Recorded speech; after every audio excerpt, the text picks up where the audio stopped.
Well, hey everyone, this is Kelly, RC Mechanic Garage. Thank you for coming back.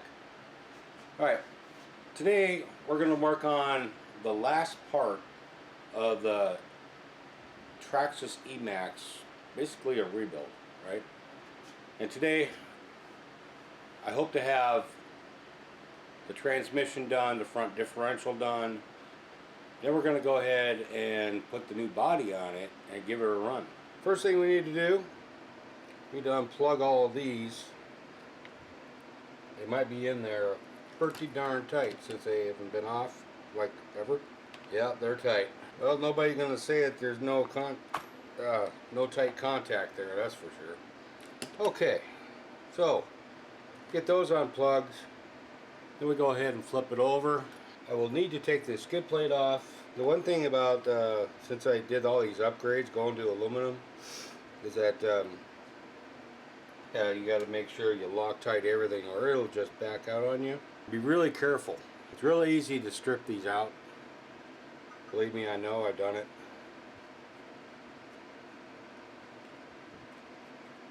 This is the part like I'm talking about in the last video where there's just so many screws.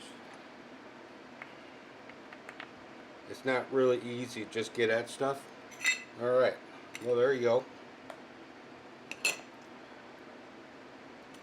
So the next part, there's 4 screws here, here, here. You need to take those out. You need to get this drive shaft disconnected. This one's already disconnected at the back. Well, it's a good thing we looked at it because that thing was loose. Let's take this off here. We'll just take this drive shaft out. The front drive shaft will come out. Front drive shaft will come completely out when we go ahead and redo the front differential. Oh boy. Well, I guess I'll Loctite that. Alright, we may need to put some heat on that. I need to be careful here because I don't want to melt anything.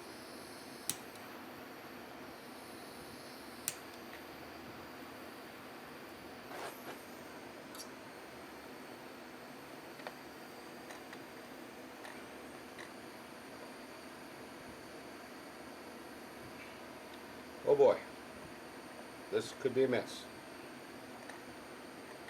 Alright, what we're going to do, I'm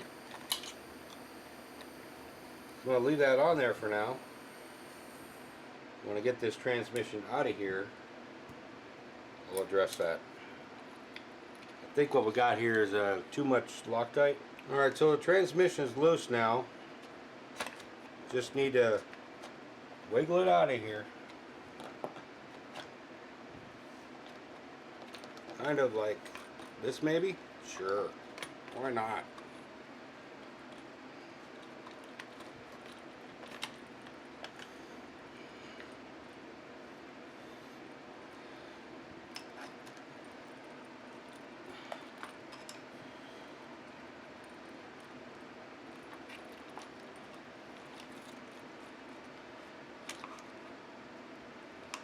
Okay, there we are.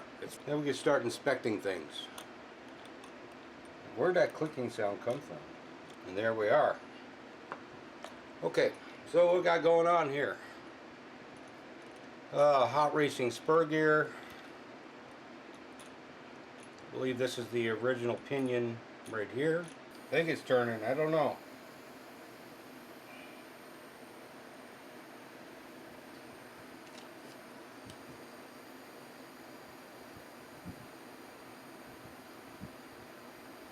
That or it's gonna snap.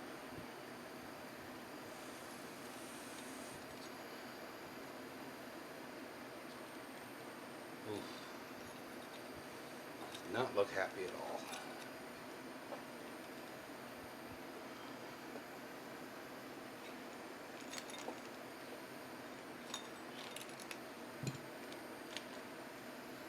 That is one tough pin.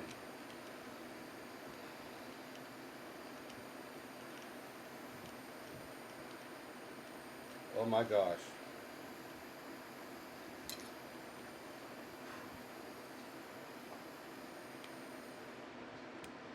Alright, so a little heat, persuasion, and it's off. Actually, we're not home yet, so we just need to get this off. Will just come off. There it goes. It's coming. Alright, we win. Okay, so now I can take the screws off on the back side of this and we can take a look inside.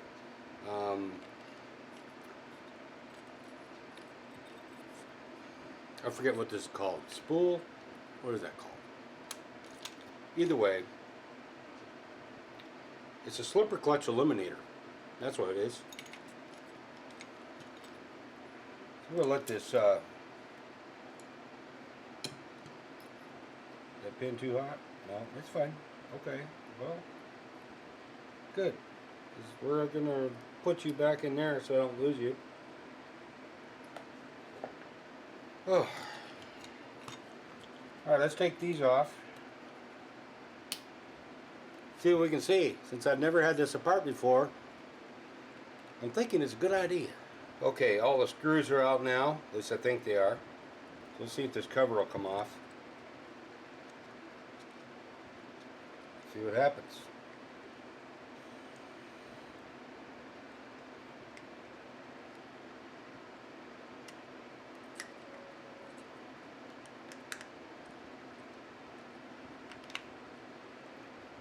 Okay. I'm actually surprised it's held up. These are like all plastic, you know, this is a plastic gear here, metal gear here, and metal here. I really am. I am surprised. See if we can get this out. We should be able to take a look at everything at that point. Yeah, everything looks fine there.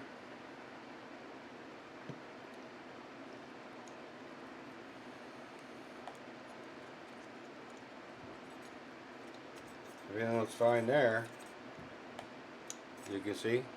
And pushing this up a little bit. Actually, I can take these two screws off. We can inspect them all. What I'm going to end up doing is I'm going to just grease it all up. So I guess what we're doing here is we're eliminating the possibility that transmission has a problem by looking at everything. And as you can see, this gear, perfect.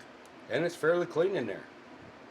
All I'm going to do is I'm just going to go ahead and grease it up, put it back together, and then we can move on to the front. Okay, so everything's all greased up in here. Just put this cover back on, put this cover back on. A little bit of a burr on that. Okay, well, that's kind of like normal for this truck. There's a burr on everything. Now line up these two shafts. And snap. There we go. All I gotta do now is just put the screws back in. Alright, so now we got the transmission in. Time to take this front differential and axle apart. One thing about that is, yeah, there's a bunch of screws, and I'll show you some of the reasons why I put the aluminum frame rails in there. Okay, so let's flip it over.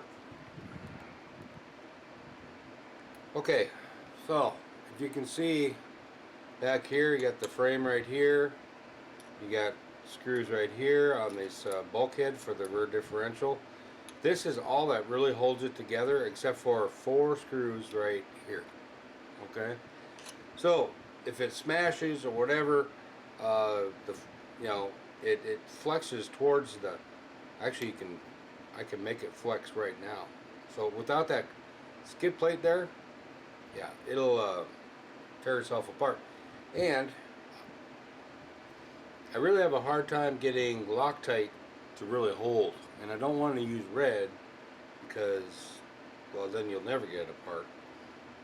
So what we're going to do now, take 6, 8, 10 screws out, get this skid plate off, and I'll show you what you have to do to get the rest off. One thing about these, they Loctite or not, they will work themselves loose. As you can see, this plate, I don't know if you can see it, it lifted up. So I'll tell you one thing right there, it's probably bent. Okay, one more to go. Okay, with all those out, we just lift this off, and you can see this is what we have. These are the two for the steering right here. And I think what I'm going to do this time around is I'm just going to take them off from here and here. I think. Let's hope. I don't think I've ever done it this way before, so okay, there we go. Alright, so after this, all we have left is them 4 screws on top, and the rest is just like the rear diff. We'll take these out. This front is about to fall right out of it, so you see how it's moving like that? I better get my phone block, because you know, then we can prop this up. Actually, we'll just take it out, because we don't want this part right now. So I'm just going to take the screws for the steering and put them back in it. As you can see, it all comes loose like that. Take it off in one piece, right? So the only thing we need to do now, other than take the tires off in these pins for the axles. Actually, if I take the pins for the axles out, and there's 4 bolts right here for the shocks, this whole thing will come apart. Alright, so let's do that, and then after that we'll go back into inspection time and see what we got going on there. I'm going to cheat. I'm going to take this bumper off,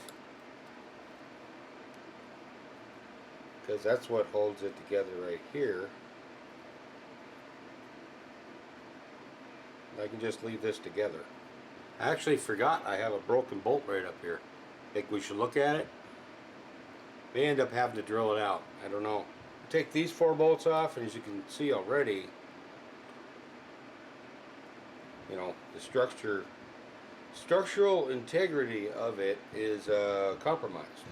Okay, the shocks are loose at the top. And just take these out now.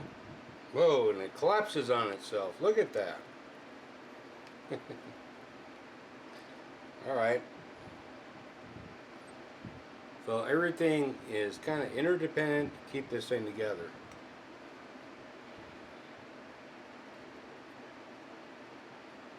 Which would have been one of the reasons why I went aluminum on some things. Though some things I really didn't need to, I did anyway. Okay, so it's all apart. All we need to do now is pull some pins out. Here's a good question. Alright, what do we got going on here? Is it broken stuff left and right, or right and left? What's going on with this thing?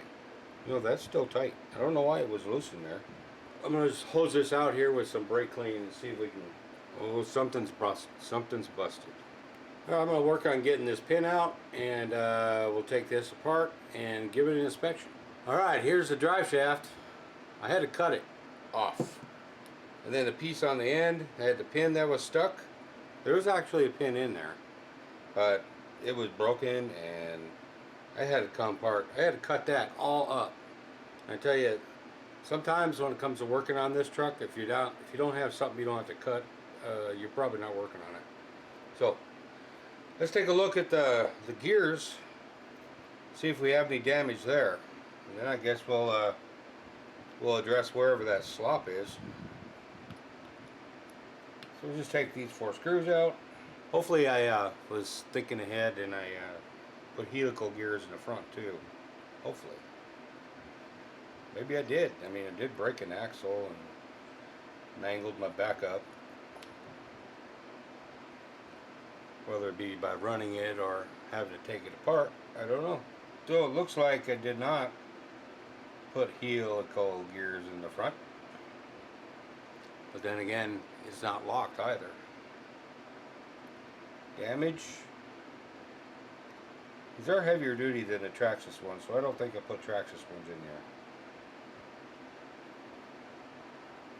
There's no real damage.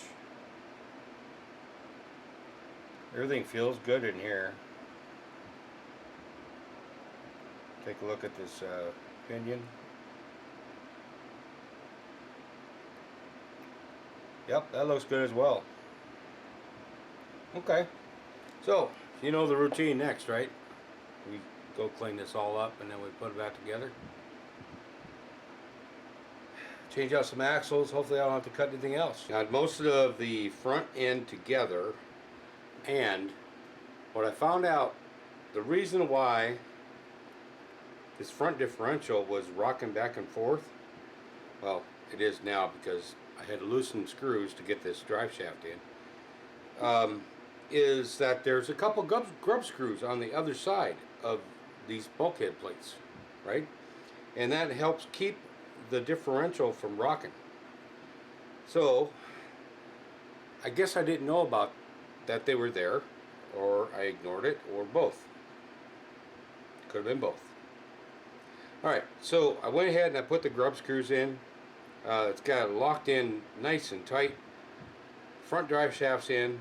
I'm about to put the front skid plate on, and I also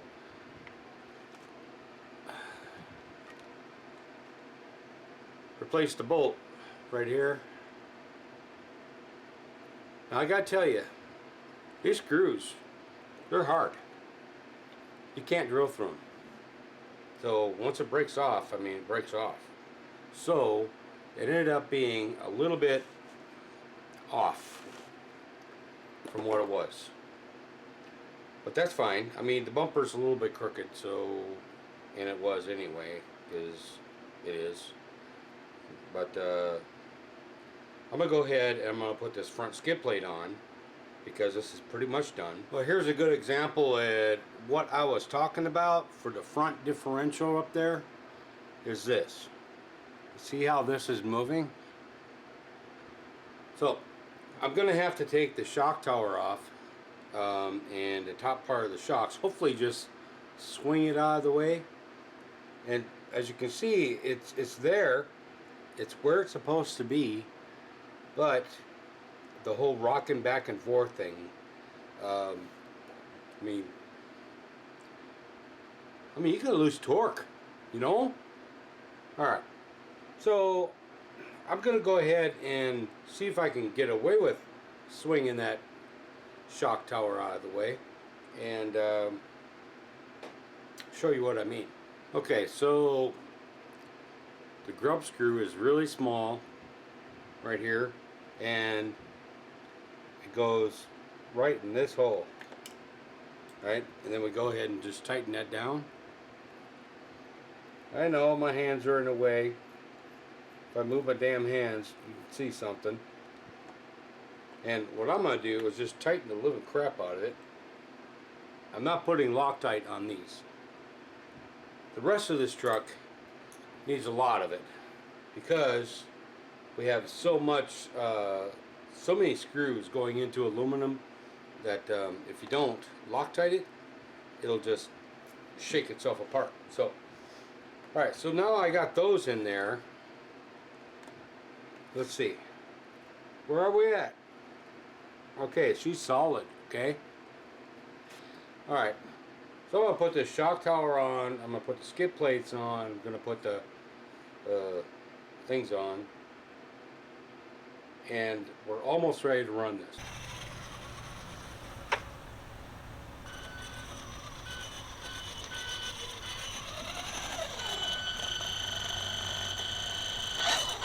Here it is, the last run of the E-maxx, the final rebuild, because, well, it may be out of date, and there may be something better out there. But before I put it up on the shelf, I just want to make sure it's in good working order, okay? So let's take a really good look at this old girl before we put her up. New body, new wheels, went through the front and rear differentials, went through the transmission, new shocks, and that's about it. There was a clicking noise, but I think that was because of the drive lines, drive shafts, or no, you know what I mean, axle shafts, right? Axle shafts, we had one broken right up here, one broken way back there. So it was basically two-wheel drive, right? So let's go ahead and give her a run and see what happens. Let's go.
Okay, so in the end, did manage to break another axle and pop this ball right out of the socket. Great. Alright, so I'm going to get that fixed and then we'll put her up on the shelf. Okay, so the run didn't go as well as I thought it would. But that's alright, because I still have two other good axles I can put in it. Alright, it's a known problem with the RPM arms that the ball pops out. But what looks like happened this time around is that where the axle goes into the differential, that piece broke, and when that piece broke, it broke the axle. So I do have extras of those. I have extras of axles, so we'll clean them up, we'll put them on, and I think we'll just put it on the shelf just to be safe. So let me know what kind of 6S truck you would like me to get next. I'm leaning more towards Creighton, Arma, but if you have an idea, shoot it at me. Maybe I'll do it. Alright, Traxxas Mechanic Garage saying thank you very much for watching, and please subscribe, leave a comment, and I'll see you next time.